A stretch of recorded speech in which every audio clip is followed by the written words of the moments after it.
नमस्कार, मैं हूं दिवांजलि मोइत्रा। पुलवामा हमले के बाद भारत और पाकिस्तान के रिश्ते बेहद खराब दौर से गुजर रहे हैं और इसी का नतीजा है कि भारत पाकिस्तान एक दूसरे पर गोलीबारी कर रहे हैं। बालाकोट में जब से भारतीय वायुसेना ने एयर स्ट्राइक किया है, तब से पाकिस्तान बौखला गया है और वो लगातार सीमा पर संघर्ष विराम उल्लंघन कर रहा है। तो वहीं भारत पाकिस्तान की गोलाबारी का मुंहतोड़ जवाब दे रही है। भारतीय आर्मी सूत्रों की माने तो शाहपुर केरनी सेक्टर में भारतीय सेना की जवाबी कार्यवाही में 2 पाक पोस्ट पूरी तरह से नष्ट हो गए हैं। पाकिस्तान की सेना को काफी नुकसान उठाना पड़ा है। नियंत्रण रेखा की दूसरी तरफ एम्बुलेंस को आते हुए लोगों ने देखा है। रक्षा मंत्रालय के प्रवक्ता लेफ्टिनेंट कर्नल देवेंद्र आनंद ने कहा है कि पाकिस्तान ने शाहपुर और करनी सेक्टरों में मोर्टार से गोले दागकर और छोटे हथियारों से गोलीबारी कर बगैर किसी उकसावे के संघर्ष विराम का उल्लंघन किया है। पाक ने संघर्ष विराम उल्लंघन शाम 6 बजे से शुरू किया, जिसका जवाब भारतीय चौकियों ने जोरदार और प्रभावी तरीके से दिया। वहीं जम्मू कश्मीर पुलिस ने कहा कि पाकिस्तानी गोलाबारी में एक विशेष पुलिस अधिकारी एसपीओ सैयद शाह जख्मी हो गए हैं, जिनको अस्पताल में भर्ती कराया गया है।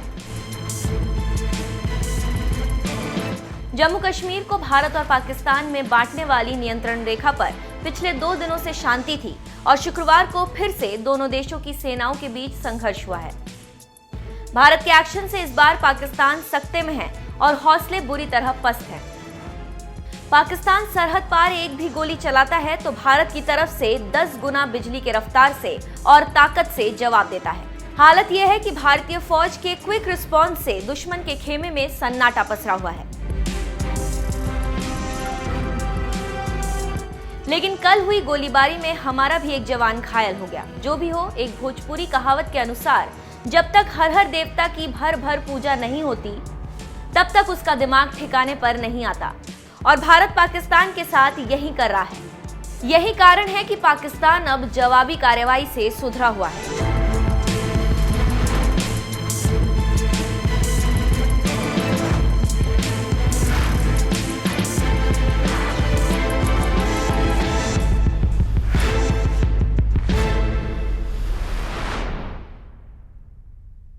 The target has been clearly amplified by the Foreign Secretary in his statement.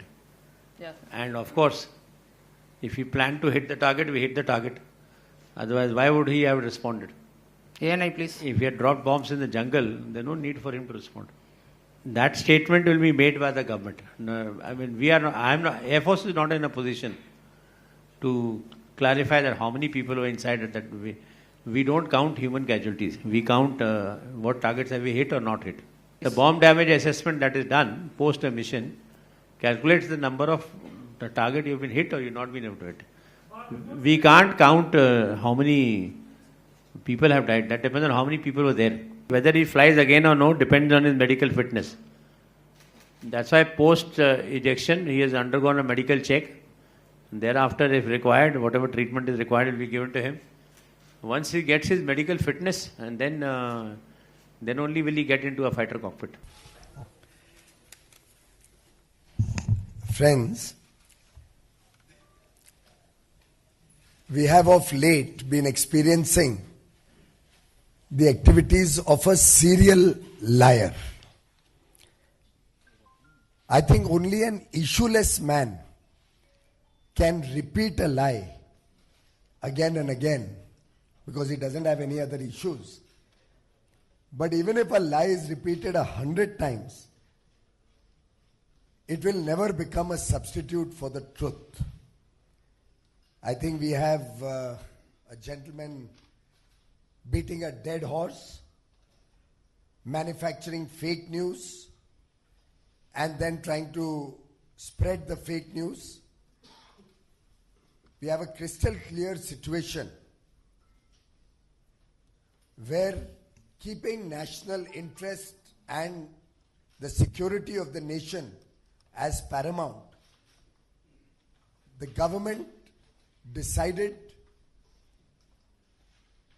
to expedite the purchase of very, very crucial and critical defense equipment.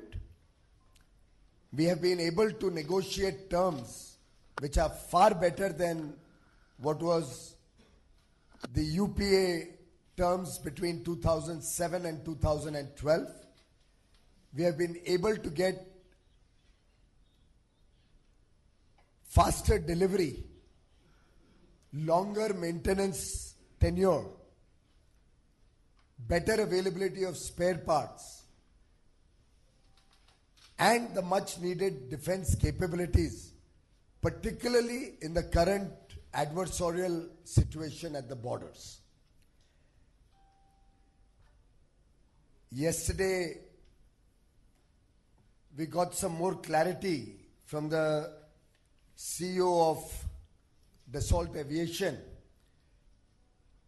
who has categorically confirmed that since the implementation of offsets was an obligation under the Indian regulation, also drafted during the UPA, they chose themselves the partners to implement the offsets. I'm sure all of you have by now very well understood that offsets is not got anything to do with the current supply of the aircraft. Offsets could be implemented in different forms. They could be buying different equipment related to any industry. It could be automobile parts for all you know. It could be FDI coming into the country. Offsets has a very large ambit. I was reading some newspaper report in a leading journal in which they had tried to construct how many different companies and counterparties all over the country are going to be helping fulfill the offset under this contract. The CEO has confirmed that of their own volition and choice, they chose a particular company with which their discussions and contracts are persisting since 2012. The Reliance Dassault agreement dates back to 2012, and it immediately raises a question whether the Congress is trying to deflect from their own misdeeds of cancelling this entire transaction, this entire process, because the French side was not willing to give business to a close associate of the first family, Mr. Sanjay Bhandari. One wonders, who is this gentleman, Mr. Sanjay Bhandari? What are his relations with the first family of the Congress? What are the angularities due to which the Congress decided to compromise national security, to drop the entire procurement of much needed defense equipment just because an associate of their family was not probably being entertained? I think it is time the Congress understood that this is a government with the highest standards of transparency and probity.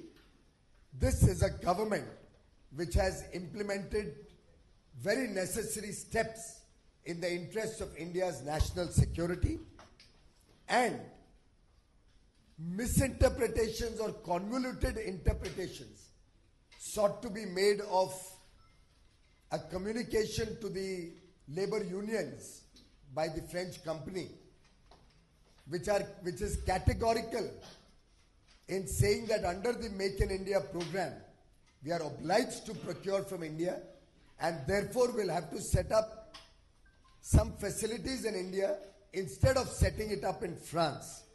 I think a disclosure that the company made to the labor unions explaining why the work was being not done fully in France but may some component, I think they have mentioned that barely 10% of Dassault Aviation's offset compensations or obligations would be done by this particular venture. And I was seeing the number of other companies which are a part of the offset obligations. The principal one, according to some news reports, being DRDO, some other JVs with a variety of other companies. Of course, we have no official communication on who is doing what and how much, except what we have read the CEO of Dassault saying. The final feedback on offsets will of course be available only by the end of 2019, when the first aircraft start coming in.